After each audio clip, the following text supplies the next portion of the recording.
In this video, I want to explore the world of veganism. Is it logical, healthy, and do many common arguments simply add up?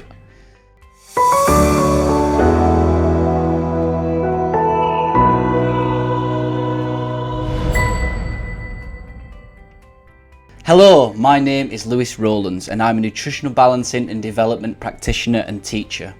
I work hard to help people heal and live more harmoniously in this chaotic world. Firstly, I just want to do a little housekeeping. If you enjoy this video, please be sure to like, subscribe and hit the bell button to receive notifications. Also, please sign up to our newsletter. Large corporations like YouTube are trying to censor people like us, so grabbing your emails is the only way to future-proof our information to you. Please visit www.deephealingspace.com/sign up to add your email. And finally, at the end of each month, I give away a free hair analysis program to one viewer. All you have to do is tell us one thing you learned whilst watching the video in the comments section. So without further ado, let's dive in. Veganism has become somewhat like a fanatical religion.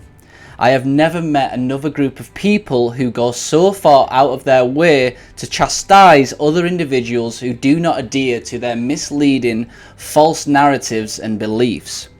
It is to be noted, however, anyone trying to promote healthy animal standards should be applauded. This is absolutely necessary for our future. However, even some casual self-examination of the dietary advice given would bring up some serious flaws and dietary myths which often seem to go unquestioned as the propaganda pours out into the public. It is arguably the most unnatural diet to adhere to, looking through the lens of our evolution and ancestral path. The vegan movement aim at ensuring no animals are killed for food or clothing. This, I believe, on one level are laudable goals. However, the vegan movement seem to attach a hierarchy to life. They believe that only animals are sentient beings. This way of thinking was not the way of our ancestors. They believed that all life was sentient. They were kingdomists and respected the souls of all sentient beings. The flora, fauna, fungi, and even the earth were and are living sentient beings. It was only with the advent of agriculture where humans began to attach a hierarchy to life. This was due to the movement away from egalitarianism to an agricultural life where a select few were able to rule over others using food sources as power over humans. Flora, however, are still confined to factory-farmed conditions, denuded soils. They are forced to provide food and fibre for their human masters, and then they are cast aside without much thought. Vegans don't see all organisms as sentient. They form a hierarchy, usually putting animals with human-like features like cows, dogs, cats and more at the top of their hierarchical ladder. The problem is, all life is sacred. Only a narrow-minded, domesticated viewpoint would attach some bizarre hierarchy to God's kingdoms. I believe it's with this viewpoint and by not thinking about life, health and many other things holistically that we run into many problems in many areas of our modern life. The movement is also focused on using less resources. Usually the only argument is that we plant crops like grain to feed animals. This argument misses the point that most animals didn't evolve to eat grain from humans. Most can grow perfectly fine on pastured land. Also, animals are able to convert many plants we cannot eat, like grasses and shoots, into edible foods. This is no different to plants that convert various nutrients, sunlight and organic matter into food we eat. Another prominent argument is that veganism is healthier. I would say healthier than what? Veganism has been shown to provide a reduced risk in hypertension, obesity, some heart disease, certain forms of cancer and type 2 diabetes. But this was compared against a standard Western diet, full of junk food, poor quality meats and refined sugars. It is not too difficult to achieve this when comparing against such a poor quality diet. However, it is important to note that our ancestors who were omnivores did not experience heart disease, cancers, diabetes and chronic degenerative disease, but some vegetarians and a lot of vegans do. Our ancestors ate high quality, wild, organic meats, not poor quality meats reared in factory farms. When conscientious omnivory is tested up against veganism, the outcomes are equal and often much better. From a nutritional balancing perspective, with over 40 years of research looking at over 100,000 tests, those on a vegan or vegetarian diet have shown time and time again to heal slower than on a diet consisting of little to no animal products. There is also a lot of research that asserts that red meat causes cancer. This is often the biggest dietary myth that comes from a vegan perspective, and often the one that is most argued. It turns out that it is true. Omnivory on a standard Western American diet can cause higher rates of cancer. But as mentioned above, it is usually because the research is based upon those not only eating poor quality meats, but also specific types of meat. Not only is the meat poor, but more affluent countries, which were the ones in the tests, tend to focus on lean cuts of meat that lack connective tissue, including skin and cartilage. The focus on tender cuts of meat provides imbalances of certain amino acids, specifically more methionine and less glycine. High intake of methionine is associated with increased production of insulin-like growth factor 1, a hormone that promotes cell growth throughout the body, including cancer cells. Therefore, unhealthy omnivory, commonly practiced in such places like America and Europe, can and does seem to increase cancer rates. Restricting dietary methionine has been shown to reverse this trend, but so can increased consumption of glycine-rich foods, both of which balance out methionine and glycine ratio. In other words, a healthy balance of amino acids, which are consumed when the animals are more fully utilized, does not demonstrate higher incidences of cancer, which shows in some part why our ancestors did not have this problem. In nutritional balancing, we try to ensure people eat a wide range of animal protein, including skins, bone broths, connective tissues, and more. We are also aware of the background of most individuals starting the program, i.e., coming from a past history of American diet eating. So while we promote animal protein with most meals, we also reduce red meat consumption as a result of the modern day problems. However, the main point here is that we shouldn't blanket statement red meat causes cancer. Instead, we should change this to red meat from poor quality meat that focus on tender cuts can cause an increased risk of cancer. As we are starting to see from this video, vegans seem to erect many myths to support their all guns blazing rhetoric. One vegan recently said that humans were not designed to eat animals because we lacked claws and teeth to hunt, and therefore had to rely on tools. This apparently was proof enough for this individual not to eat animals. However, when also pointed out that we lacked powerful digging claws for unearthing roots and tubers, and we relied on digging sticks and tools for collecting high-growing fruits, this did nothing to change the vegan's mind. This is called cognitive dissonance, which seems to run rife in the vegan community. One secret that many vegans do know is that the diet is notoriously low in several vitamins, especially B12 and several fat-soluble vitamins including vitamin A and D. Just these facts alone should tell you that this is not a natural diet. Natural diets shouldn't be low in vital nutrients. Also, veganism is pretty much impossible to do on your immediate environment as a result. Imports of chia seeds, exotic foods, and B12 supplements is needed to sustain the diet.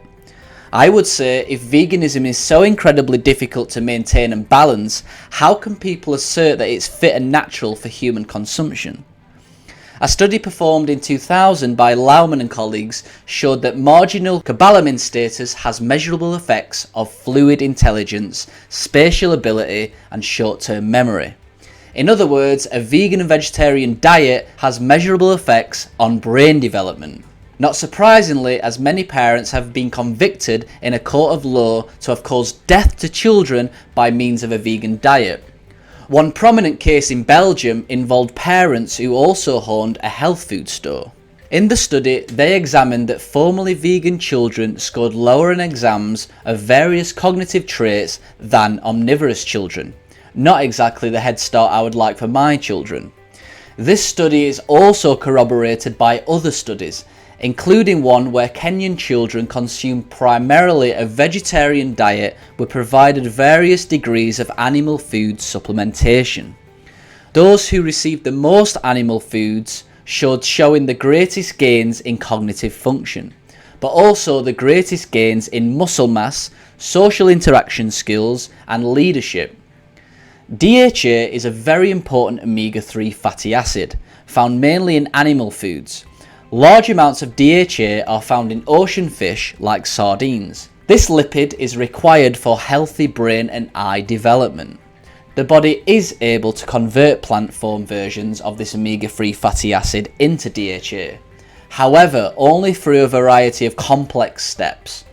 The steps are very inefficient, where only 5 to 10% is converted, and this is even lower in males. This is yet another example where the nutrients found in plants is substantially different to that found in animal foods. Vegans have been found to have lower levels of DHA for brain and eye development. This, combined with low levels of iron due to the fact that plant food iron is very bioavailable, means that vegans tend to score lower on cognition exams. I don't want my children or anyone's children to have any amount of reduction in their IQ levels.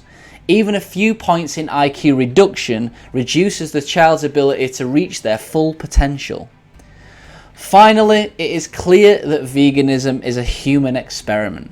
There are zero scientific peer-reviewed studies on the multi-generational effects of veganism. Even the Jain communities drank dairy. People seem to forget that modern day humans need massive amounts of brain fuel to live in a westernized world.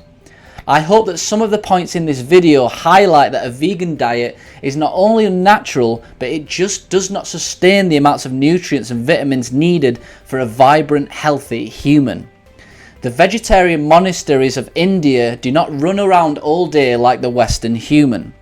It is correct, apes and our close ancestors are vegetarian, but at the same time none of them have developed a human brain like us.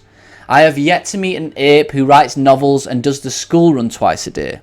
I don't understand how this can be an argument. Humans need and do best on animal protein. The fact that studies show babies do best on human-derived breast milk, which is an animal product, rather than formula, is a clear sign that even vegans admit that humans, and especially growing babies and children, need it for healthy development. So why stop after lactation? How many people watching this know a vegan from birth, and how many of those were born to vegan parents? And how many of those were also born to vegan parents too? I assume that you're probably hovering around the number 0. We can't even get 3 generations back.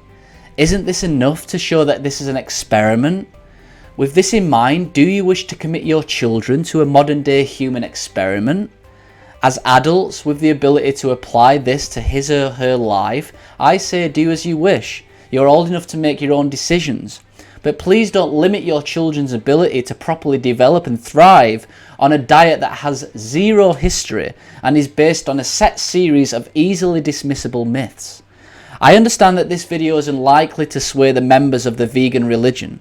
It is mainly for those who have more of an open mind, who can rationally make decisions for themselves and who may be thinking about starting this restricted diet. Ask yourself a few questions.